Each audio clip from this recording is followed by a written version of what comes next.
오직 그 말씀이 내게 매우 가까워서 내 입에 있으며 내 마음에 있은즉 내가 이를 행할 수 있느니라. 아멘. 아멘. 오늘도 이 오후 예배 시간 피곤하고 또 이제 동행 전도 축제를 마무리하고 모두 힘드실 터인데 또 그럼에도 불구하고 하나님의 전전으로 달려 나와서 함께 예배하고 함께 말씀을 사모하게 하여 주시니 사모하시니 감사를 드리고, 또한 이 모임 가운데, 이 예배 가운데 정말 하나님께서 기뻐하실 만한, 흠양하실 만한 그런 귀한 예배의 시간이 되시기를 간절히 소원합니다. 계속해서 신명기 말씀을 나누고 있습니다. 신명기는 크게 세 개의 모세의 설교로 되어져 있다 말씀을 드렸고요.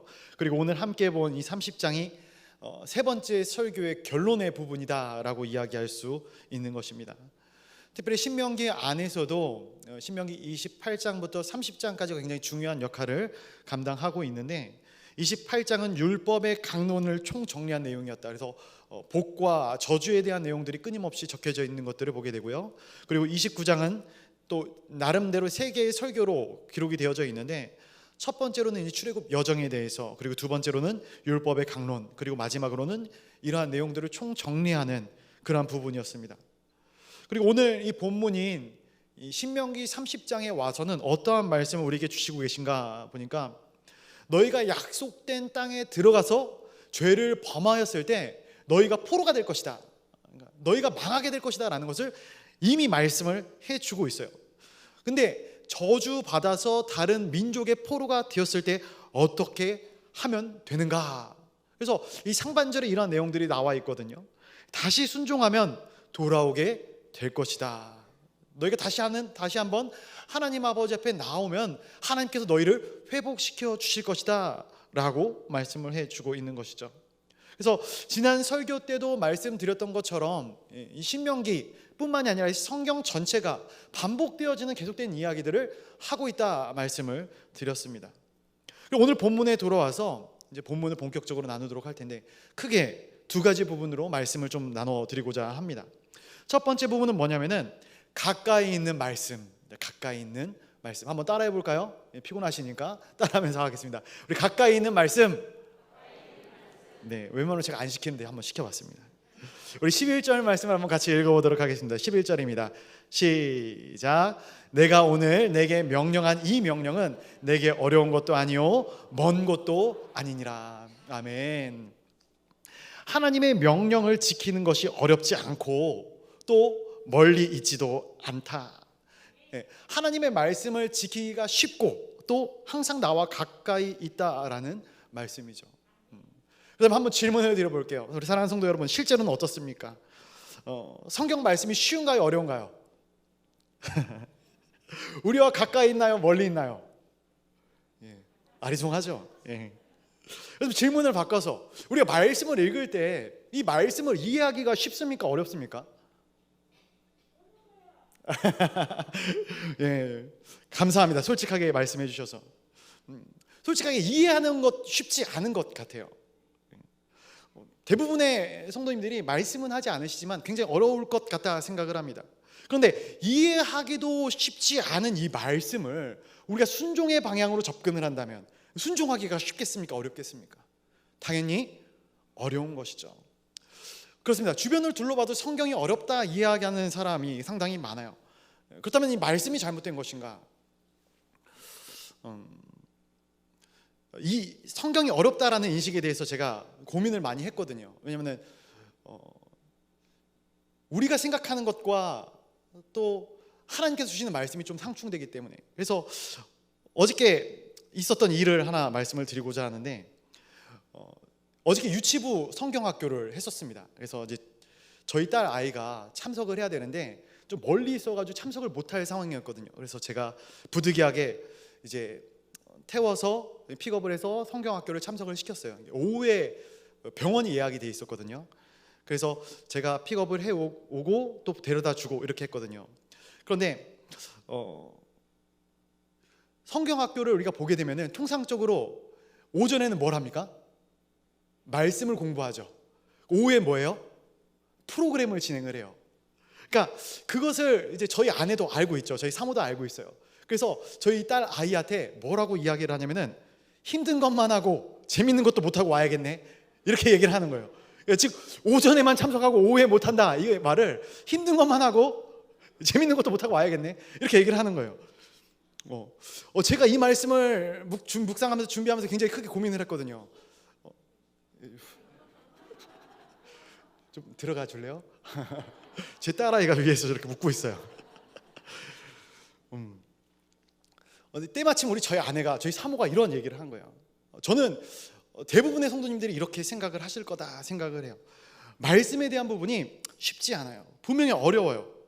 성경에서 이야기하고 있는 명령이라는 것, 말씀하시는 것, 성경 분명히 가깝고 쉽다 이야기하지만 우리 입장에서 생각해 볼 때는 굉장히 어렵다 느껴집니다. 근데 왜 그런가? 이 부분에 대해서 두 가지로 한번 생각을 해봤어요. 첫 번째로는 우리와 이 말씀의 코드가 맞지 않아서 그래요. 우리의 코드는 육적인 코드인데 성경의 코드는 영적인 코드인 것이죠. 코드가 맞지 않아요. 그럴 때 어떻게 해야 되는가? 내가 코드를 바꿔야 하는 거예요. 관점을 바꾸고 내 안의 본질을 바꿔야 되는 거예요. 근데 육적인 코드가 무엇인가 생각을 해보면은 세상 사람들이 즐거워하는 것이거든요. 돈, 명예, 권력. 이 돈과 명예와 권력을 싫어하는 사람 있습니까? 난 돈 싫다. 할렐루야. 저도 좋아합니다. 필요한 걸 살려면, 좋아하는 걸 하고 싶으면은 돈이 필요하기 때문이죠. 명예와 권력도 마찬가지예요. 내가 하고 싶은 일을 하기 위해서는 필요한 부분들이다 생각이 되어져요. 그런데 이런 것들이 육적인 코드예요.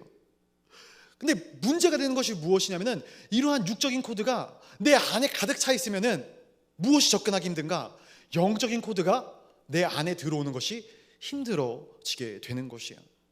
누가복음 16장 13절 말씀에 이렇게 기록을 하고 있어요. 제가 한번 읽어드릴게요. 지파인이 두 주인을 섬길 수 없나니 혹 이를 미워하고 저를 사랑하거나 혹 이를 중히 여기고 저를 경히 여길 것임이니라. 너희는 하나님과 재물을 겸하여 섬길 수 없느니라. 아멘. 결국 무엇입니까? 우리가 세상적인 코드를 계속 추구해서 나아가고 있는 한 영적인 코드를 겸하여 섬길 수 없다. 말씀을 더 귀히 여길 수 없다라는 거예요. 말씀은 더 어려워질 수밖에 없는 것이죠. 두 번째, 말씀이 나를 지켜주는 것인데 내가 말씀을 지키려고 하기 때문에 어렵다라는 거예요.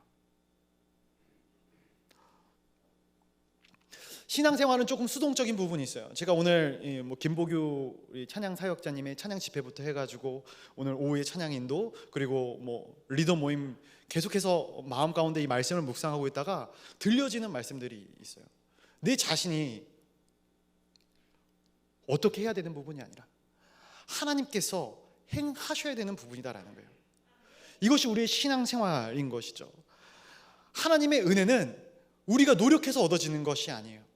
하나님께서 우리에게 베풀어 주신 것이죠. 구원 역시 하나님께서 우리에게 베풀어 주시는 것이에요. 하나님의 진리의 말씀도 우리에게 베풀어 주시는 것이에요. 그런데 아이러니하게도 우리는 그것을 스스로의 노력으로 획득하려고 하고 있다라는 것이죠. 그럼 어려워지는 거예요. 부자 관원 이야기가 있습니다. 신약 성경에요. 부자 관원이 이렇게 예수님께 질문해요. 예수님, 내가 무엇을 하여야지만 영생을 얻을 수 있겠습니까? 그런데 이 질문에는 치명적인 오류가 있어요. 영생은 행위로 얻어지는 것이 아니다라는 것이죠. 우리가 어떠한 노력을 해서 영생을 얻을 수 있는 것이 아니다라는 거예요. 그렇다면 답이 나온 것 같아요. 말씀이 참 쉽습니다. 참 가까워요. 어떻게 하면 되는가? 내 코드를 하나님께 맞추면 되는 거예요. 우리는 크리스천이기 때문에 이 모든 것들이 가능하죠. 그렇게 하면은 내가 말씀을 지키는 모양이 아니라 말씀이 나를 지키는 모양으로 우리의 삶을 살아가게 되는 것이죠. 참 쉽죠? 목사님 말을 참 편하게 하시네요. 옛날에 그 그림 그리는 밥 아저씨가 있어요. 막 그림을 열심히 그리는데 너무 잘 그리는데 따라 그리려면 절대로 안 되죠. 근데 그림을 다 그려놓고 참 쉽죠? 이렇게 얘기를 합니다. 쉽습니까? 그래서 본문에선 심지어 이 말씀이 얼마나 우리에게 가깝고 쉬운가에 대해서 이렇게 기록을 하고 있습니다. 우리 신명기 30장 12절 13절 말씀 한번 같이 읽어보도록 하겠습니다. 12절 13절입니다. 시작. 하늘에 있는 것이 아니니 내가 이르기를 누가 우리를 위하여 하늘에 올라가 그의 명령을 우리에게로 가지고 와서 우리에게 들려 행하게 하랴 할 것이 아니요 이것이 바다 밖에 있는 것이 아니니 내가 이르기를 누가 우리를 위하여 바다를 건너가서 그의 명령을 우리에게로 가지고 와서 우리에게 들려 행하게 하랴 할 것도 아니라. 아멘. 이 말씀이 굉장히 문학적인 표현인데 재미있어요. 그죠? 성경 말씀이 저 하늘 위에 있기 때문에 누가 가지러 가서 저 말씀 좀 가지고 내려와라 그래야 되는 것인가? 아니다라는 거예요. 저 바다 건너편 저 멀리 있기 때문에 누군가가 바다를 건너가서 그 말씀을 가져와야 되는 것인가? 그럴 필요가 없다라는 말씀을 해주고 있는 것이에요. 오늘날은 이 말씀이 더하다라고 생각해요. 더하다, 더 쉽다. 성도님들, 당장에 제 눈앞에 성경책이 있네요. 그렇죠? 우리 앞에 성경책이 깔려져 있어요. 우리 손에 말씀이 쥐어져 있다라는 거예요. 우리가 성경책을 들고 다니지 않아야 할지라도 심지어 우리가 들고 다니는 매일 휴대하는 스마트폰, 핸드폰 안에도 하나님의 말씀이 있다라는 거예요. 성경이 너무 가까워 있다라는 말이 과언이 아닌 시대를 우리가 살아가고 있어요. 그런데 반복되는 질문일 수 있지만 다시 한번 질문합니다. 성경이 우리에게 이렇게 가까이 와 있는데 왜 우리는 하나님의 말씀이 계속해서 멀게만 느껴지는 것인가? 말씀을 묵상하면서 계속해서 이 질문에 대한 답을 찾아 나가고자 노력을 했는데 말씀이 멀리 있는 것이 맞기는 하더라고요. 말씀은 우리 인간이 깨달을 수 있는 내용이 아니에요. 알 수 있는 내용이 아니다라는 거예요. 우리가 보지 못하였고 경험하지 못하였던 그런 내용들 아니겠습니까? 특별히 이 고대 근동 지역에서 나타났던 이 역사, 우리나라의 역사도 아니고 먼 이스라엘의 역사를 담고 있어요. 그런데 이스라엘의 역사가 끝이 아니라 성경은 그보다 더 깊게는 하나님의 나라에 대해서 이야기를 하고 있단 말이죠. 인간인 그 누구도 경험해보지 못한, 오직 예수님만이 경험해봤던 그 천상을 기록하고 있는 것이 이 성경이다라는 거예요. 이 하늘의 지혜를 이 연약한 인간들이 어떻게 이해할 수 있겠습니까? 불가능한 것이죠. 우리는 이해할 수 없는 것이 맞아요. 그런데 오늘 본문을 보니까 하나님께서 그 말씀을 우리에게 가까이 다가오게 해 주셨다라는 거예요. 이것에 대해서 이렇게 반문하시는 분들이 있을지 모르겠어요. 목사님, 저는 성경이 하나님의 음성을 직접 들어본 적이 없습니다. 목사님, 나는 꿈에서도 하나님의 나라를 본 적이 없습니다. 목사님, 나는 하나님의 음성이 내 귀에 들려진다면 믿겠습니다. 하나님의 환상이 내 눈에 보여진다면 나는 믿겠습니다. 오늘 당장 내가 잠을 잘 때 하나님이 찾아오셔서 나에게 조그만 음성이라도 단 몇 마디라도 해주시면은 내가 믿겠습니다. 혹시라도 우리 가운데도 믿음의 확신이 없어 이러한 기대와 소망을 품고 계시는 분이 계실지 모르겠어요. 그런데 말씀을 통해 보건대 하나님은 우리에게 안 보여주신 것이 아니에요. 이미 다 보여주셨다라는 거예요. 그럼 어떻게 보여주셨는가? 이걸 어떻게 증명할 것인가? 제가 한번 증명해 보이겠습니다. 바로 계시를 통해서. 여러분, 계시가 무엇입니까? 계시. 성경에는 요한 계시록이 있죠. 계시가 무엇이에요? 계시라는 것은 인간이 알 수 없는 것을 하나님께서 열어서 보여주신 것이 계시예요. 그런데 그 계시는 우리에게 이미 다 보여졌다라는 거예요. 그렇기 때문에 이 말씀을, 이 가까이 있는 말씀이라는 것은 하나님께서 우리에게 이미 알려주신, 보여주신 이 계시를 우리가 어떻게 받아들일 것인가에 대한 문제인 것이죠. 그렇다면 하나님께서 우리에게 보여주신 계시가 무엇이 있는가? 자, 네 가지로 한번 제가 말씀을 드리도록 하겠는데 짧게 말씀을 드릴게요. 첫 번째는 무엇이냐면은 바로 자연이에요. 자연. 하나님께서 창조한 피조물들입니다. 우리가 그 유명한 그림들을 보면은 무엇을 알 수 있어요?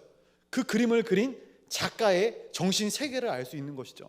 마찬가지로 하나님께서 창조해 놓으신 이 천하의 만물, 창조의 만물들을 보면은 우리가 하나님에 대해서 알 수 있는 것이에요. 그래서 로마서 1장 20절 말씀 한번 제가 읽어드리도록 하겠습니다. 창세로부터 그의 보이지 아니하는 것들, 곧 그의 영원하신 능력과 신성이 그가 만드신 만물에 분명히 보여 알려졌나니. 아멘. 그러므로 그들이 핑계하지 못할 것이다. 하나님, 우리는 하나님에 대해서 전달받지 못했습니다. 하나님, 우리는 하나님에 대해서 들은 적이 없어요. 심판의 날엔 누군가 이렇게 말할 수 있어요. 그런데 하나님께서는 이미 다 보여주셨다는 거예요. 일반 계시, 이 자연의 계시들을 통해서 모든 사람들에게 알려주셨다라는 거예요. 아, 우리가 유한하구나, 우리는 죽을 수밖에 없구나, 초월자가 있구나, 분명히 계시하셨다는 것이죠. 두 번째는 바로 성경입니다. 하나님의 말씀이에요. 특별 계시입니다. 사람들이 하나님의 감동과 음성을 받아서 전한 것, 기록한 것이 바로 이 성경입니다. 그래서 성경의 저자는 사람이면서 동시에 하나님이신 것이죠. 우리 디모데후서 3장 16절, 우리가 잘 아는 말씀인데요, 제가 또 읽어드릴게요. 모든 성경은 하나님의 감동으로 된 것으로 교훈과 책망과 바르게 함과 의로 교육하기에 유익하니. 아멘. 이 감동이라는 것은 영감을 이야기하는 거예요. 영감. 결국 성경의 저자는 누구예요? 누굽니까? 하나님이시다. 하나님이시다. 세 번째로는 바로 예수 그리스도입니다. 예수 그리스도. 말씀의 본체이신 예수 그리스도께서 친히 우리를 위해 이 땅 가운데 오셨다라는 거예요. 요한복음 1장 14절 말씀을 보게 되면 이렇게 기록이 되어 있어요. 말씀이 육신이 되어 우리 가운데 거하심에 우리가 그의 영광을 보니 아버지의 독생자의 영광이요 은혜와 진리가 충만하더라. 아멘. 아버지의 독생자, 영광이신 예수 그리스도, 은혜와 진리가 충만하신 그분이 사람의 몸을 입고 오셨다라는 거예요. 하나님의 진리가 우리 눈에 보여졌고요, 우리가 만질 수 있게 되었고요, 우리가 경험할 수 있게 되었다라는 것이죠.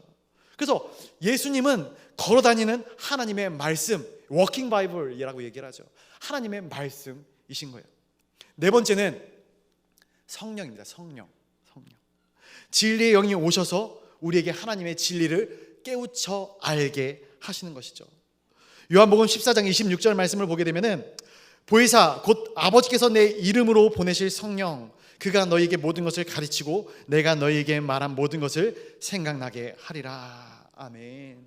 하나님께서 우리 가운데 오셔서, 성령님께서 우리 가운데 오셔서 말씀을 통해 또 계시와 감동을 통해 우리에게 하나님의 하나님 되심을, 말씀이 진리인 것을 알게 하신다라는 거예요.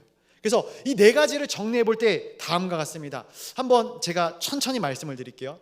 예수 그리스도께서 내주하시고 성령께서 조명하시는 가운데 하나님의 사람들은 자연을 통해서 창조주의 세계를 보고 성경을 통해서 진리의 세계를 보게 되는 것입니다.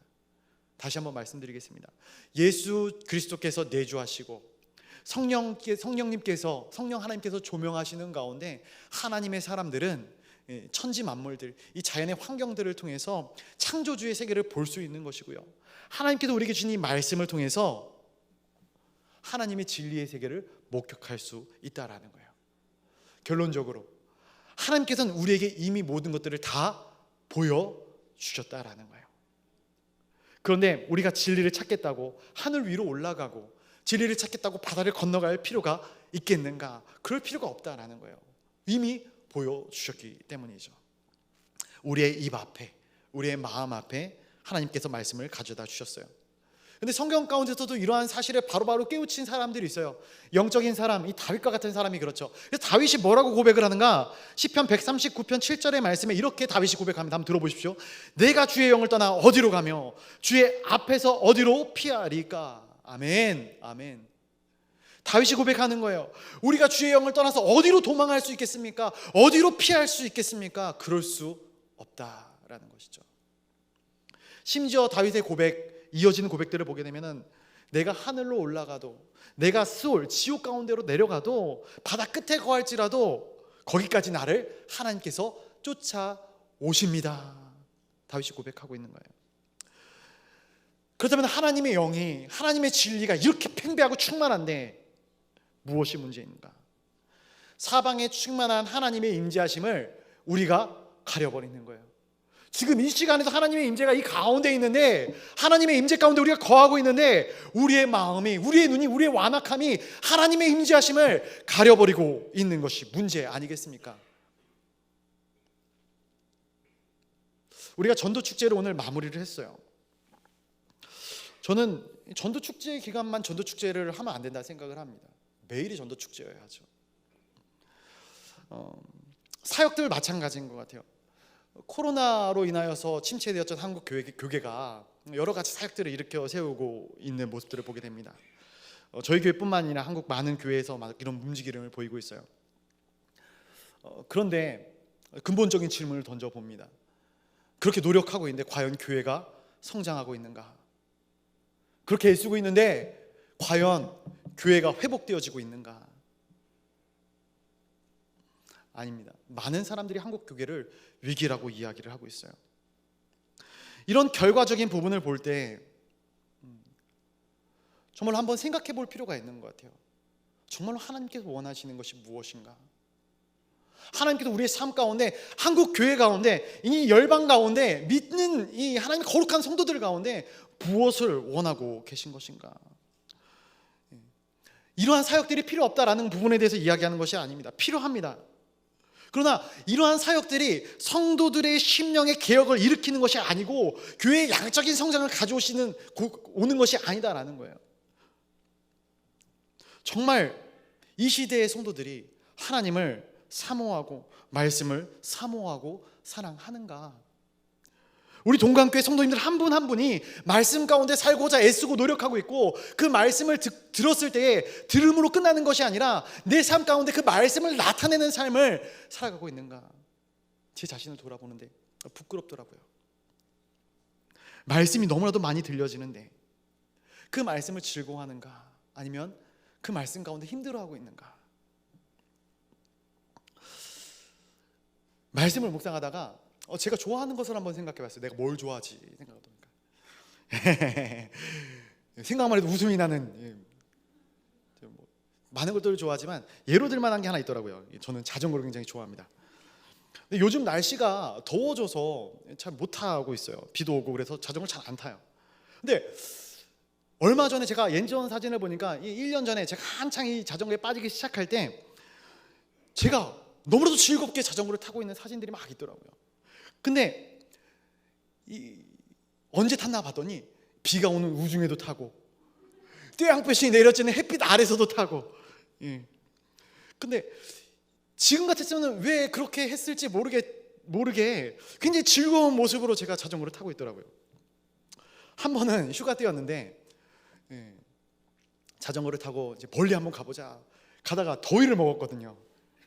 그것도 교회 근처에서 더위를 먹었습니다. 그래서 자전거를 끄고 휴가 때 교회로 피신을 왔어요. 월요일이었는데. 그래서 사무실에서 한 1시간 정도 이렇게 쉬다가 그 더위를 먹어가면서도 굉장히 즐겁게 자전거를 탔던 것 같아요. 우리에게도 이렇게 우리가 좋아하는 것들이 하나씩 있을 것 같아요. 이거를 이제 저는 힐링 포인트라고 생각을 합니다. 힐링 포인트. 다른 사람이 야, 너 왜 그런 걸 그렇게 하고 있어? 이렇게 이야기할지라도 내가 즐거운 것 있지 않습니까? 내가 행복한 것.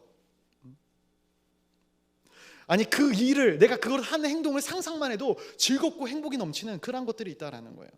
근데 그것이 뭐 운동이 될 수도 있고 무언가를 만드는 일들이 될 수 있고 누군가를 돌보는 일들이 될 수 있을 것이라 생각을 해요.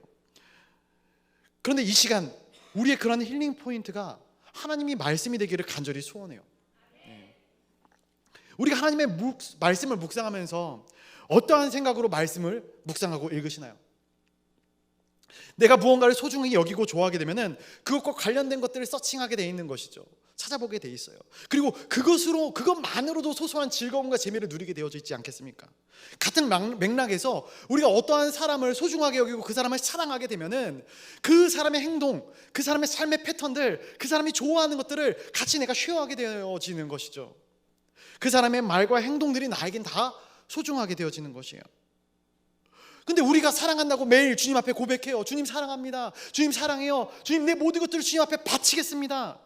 그런데 그 하나님의 사랑의 편지가 우리 앞에 도달했어요. 이 말씀이 우리 눈앞에 있다라는 거예요. 내 입 앞에 있고 내 마음 앞에 있다라는 거예요. 가까이 있어요. 그런데 우리는 이 말씀을 그냥 서류 더미 정도로만 생각하고 있지는 않은가?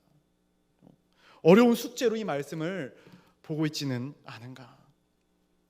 아니면은 이 말씀을 나를 향한 하나님의 사랑의 메시지, 구구절절한 사랑의 편지로 이 말씀을 보고 있지 않은가?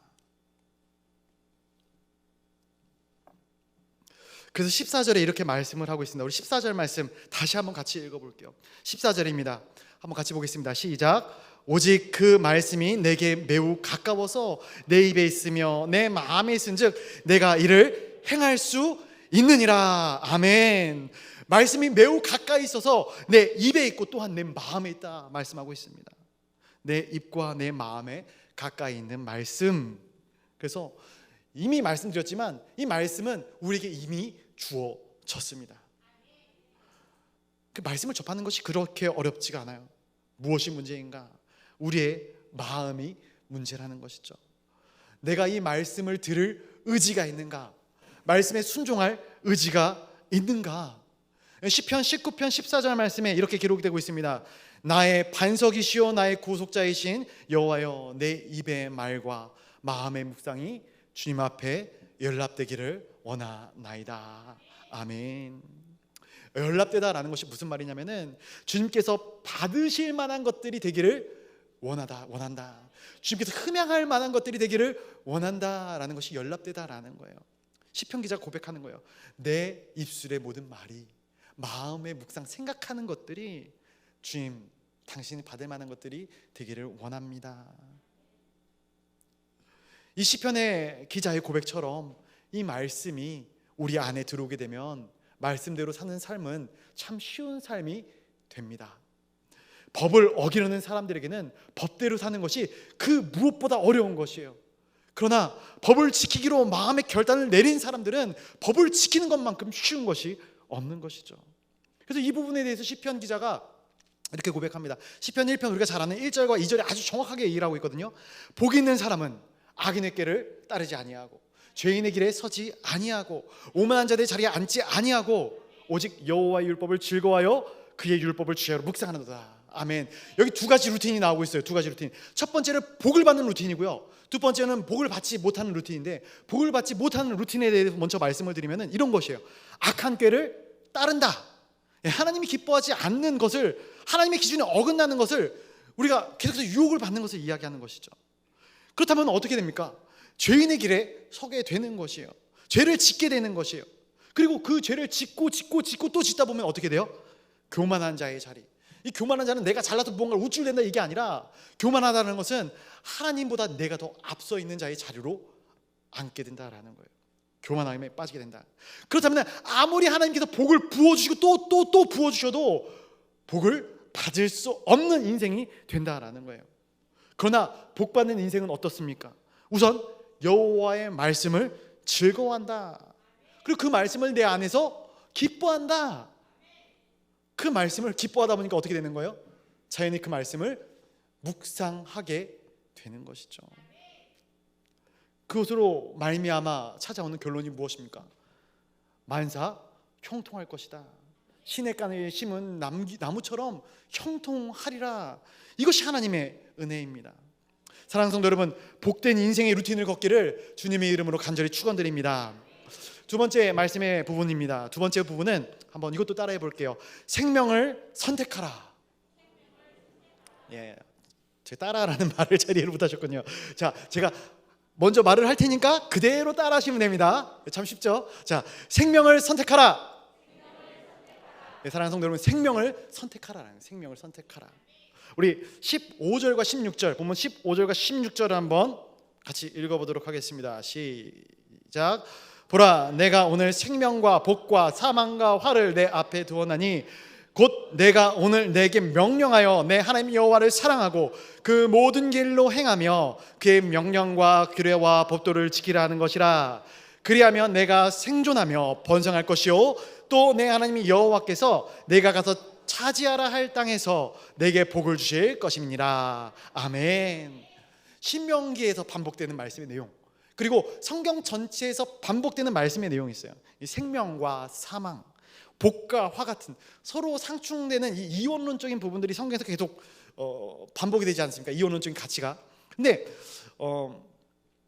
이 안에서 16절 말씀을 보니까 내 하나님 여호와를 사랑하고 그분의 말씀을 지켜라, 이렇게 기록이 되어 있단 말이죠.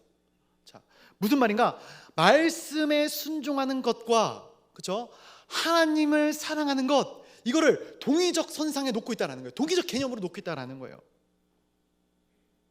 말씀에 순종하는 것이 곧 하나님을 사랑하는 것과 같다라는 이야기입니다.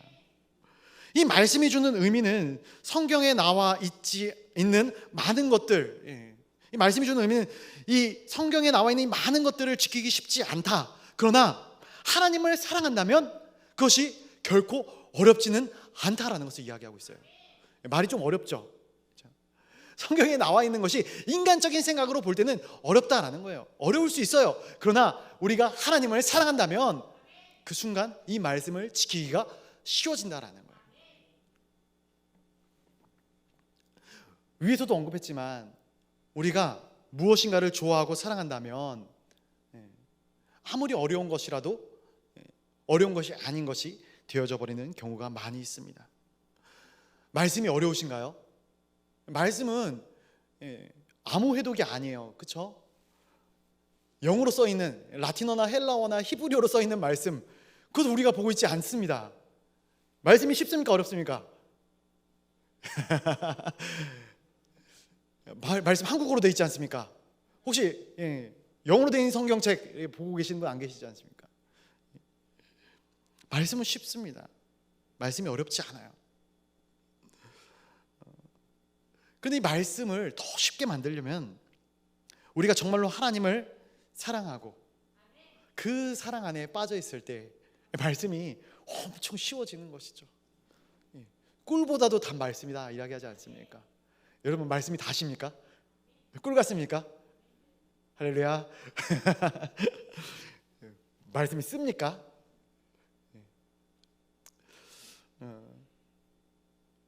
하나님의 말씀을 읽을 때마다 마음 가운데 샘솟는 감격과 감사, 그리고 그 은혜에 감동하여서 어떤 우리의 감동의 코드를 건드려서 우리가 눈물을 흘리고 감동을 쥐어짜내는 그런 거 말고 하나님이 나에게 부어주시는 그 은혜, 순수한 100%의 그 은혜로 말미암아 이 말씀이 즐거워지시는 은혜가 있기를 간절히 소원합니다.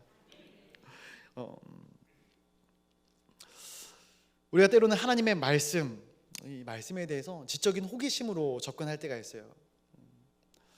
근데 그것이 과연 옳은가? 물론 하나님의 말씀을 읽는 것은 중요하지만 이 지적인 호기심을 채우기 위해서 말씀을 읽는 것은 아닌 것 같아요. 그렇다고 해서 감정적으로 이 말씀을 접근하라라는 것도 아닙니다. 또 의지적으로 종교적으로 접근하라는 건 역시 아니에요. 성경을 백독을 하고 천독을 하고 만독을 해도 변하지 않는 연약함이 우리 가운데 있습니다.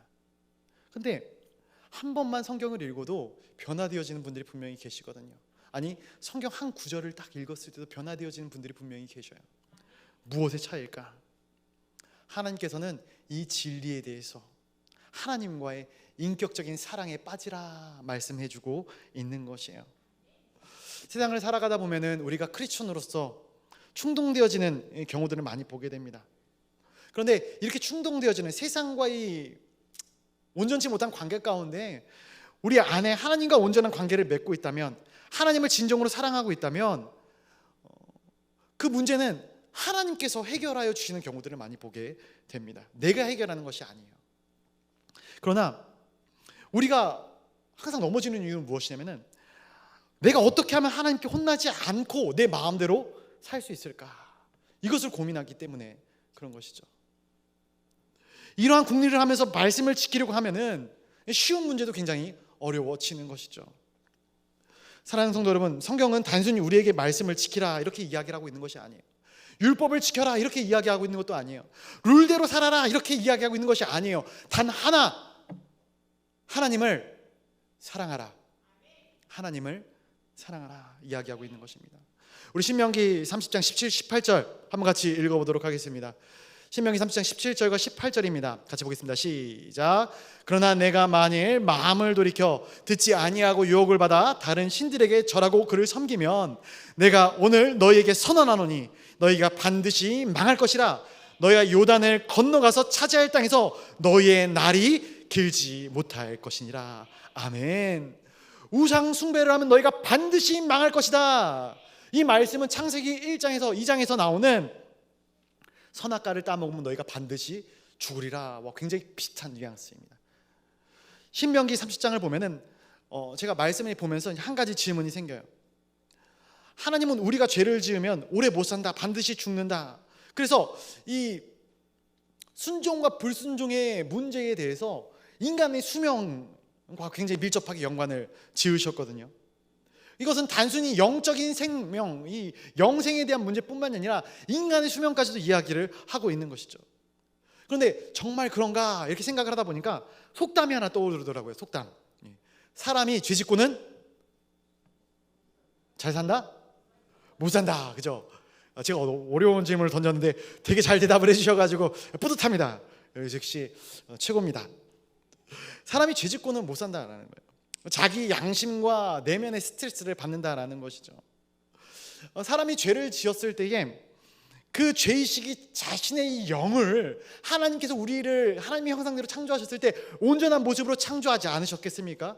그 하나님을 닮아 온전한 이 영을 얼마나 갉아먹고 좀먹고 막 무너뜨리고자 하는지 우리의 수명의 연한이 짧아진다라는 거예요. 그래서 창세기 2장에서 선악과를 먹으면 반드시 죽을 것이다 라고 말씀을 하셨는데, 죄를 짓고 나서 창세기 6장에 보니까 1000년 가깝게 살던 인간이 수명이 6장에서 몇 년으로 줄어들어요? 불과 120년.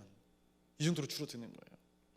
그래서 로마서 6장 23절의 말씀에 보니까 뭐라고 이야기를 하고 있는가? 한번 제가 읽어드릴게요.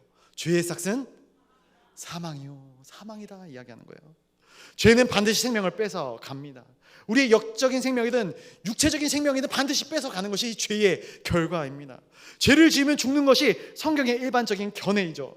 그런데 왜 이러한 일들이 일어날까라는 부분에 대해서 생각을 해보니까, 죄를 지으면 우리가 의로우신 하나님과의 관계가 끊어지게 되는 것이에요.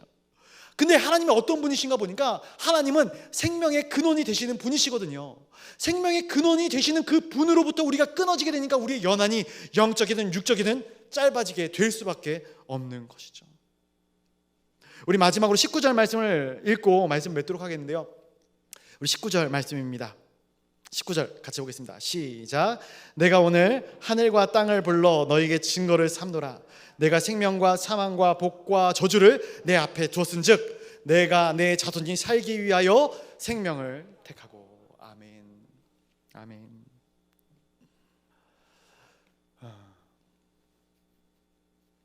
하나님께서 우리에게 말씀해 주고 있는 거예요. 부디 생명을 택해라. 너는 생명을 택했으면 좋겠다. 하나님께서 이스라엘 백성들에게 그리고 우리들에게 해주는 말씀입니다. 이 말씀을 제가 계속 묵상하면서 의아한 부분이 하나 있어요. 하나님께서는 너무나도 당연한 것인데, 너무나도 당연한 부분인데 그러한 부분들에 대해서 이스라엘 백성들에게 또한 우리들에게 강요하지 않고 선택하게 하셨다라는 거예요. 선택하게 하셨다. 분명히 전에는 말씀하셔요. 너는 그 길 가면 반드시 죽을 거야. 너 그 길 가면 안 돼. 너 그 길 가면은 저주받을 거야. 근데 이렇게 얘기를 해놓고, 그런데 나는 네가 나를 선택해 줬으면 좋겠다. 하나님께서 이렇게 말씀하고 계신 거예요. 19절에 보니까 하늘과 땅을 증인 삼아, 하늘과 땅을 주인 삼을 수 있는 분은 오직 하나님 뿐이시죠. 그분이 하늘과 땅을 세워놓고 우리에게 이야기하시는 것이에요. 선택은 너희가 해라. 나는 이미 너희에게 보여줄 수 있는 것들을 다 보여줬다라는 거예요. 우리 사랑하는 성도님들, 저는 전합니다. 하나님의 말씀은 끊임없이 우리에게 이야기하고 있어요. 하나님의 임재하심은 우리가 숨을 쉬는, 아니 숨이 끊어지는 그 순간까지 우리에게 끊임없이 말씀하시는 것이죠. 그러나 선택과 책임은 우리들의 몫입니다. 부디 생명을 선택하십시오. 하나님의 말씀을 선택하십시오. 하나님의 진리가 참된 자유함을 기억하는, 또 늘 묵상하고 그것이 그 삶 가운데 드러나는 우리 사랑하는 성도님들의 삶이 되시기를 간절히 소원합니다. 기도하겠습니다. 사랑의 하나님 아버지, 감사를 드립니다. 말씀을 깨달을 수도, 아니 들을 수조차 없던 우리를 긍휼히 여기사 우리 가까이 우리의 입과 마음 앞에 하나님의 말씀을 허락하셨습니다. 너무나도 당연한 것이기에 우리가 그것이 은혜인 줄 모르고 살 때가 많이 있었으나 하나님, 그것이 하나님의 크신 은혜임을 다시 한번 기억합니다. 이제 우리에게 하늘의 지혜를 허락하여 주시사 세상이 아닌 주님을 선택하게 하여 주시옵소서. 주님을 선택하는 결단과 결심이 하나님의 거룩한 백성들, 우리들의 삶 가운데 있어지게 하여 주시옵소서. 부디 주님과의 아름다운 사랑의 관계를 맺으며 이 세상을 살아나가게 하여 주시옵소서. 진리를 선택할 수 있는 지혜와 생명을 선택할 수 있는 힘과 능력을 우리에게 더하여 주시옵소서. 예수 그리스도의 이름으로 기도드리옵나이다. 아멘.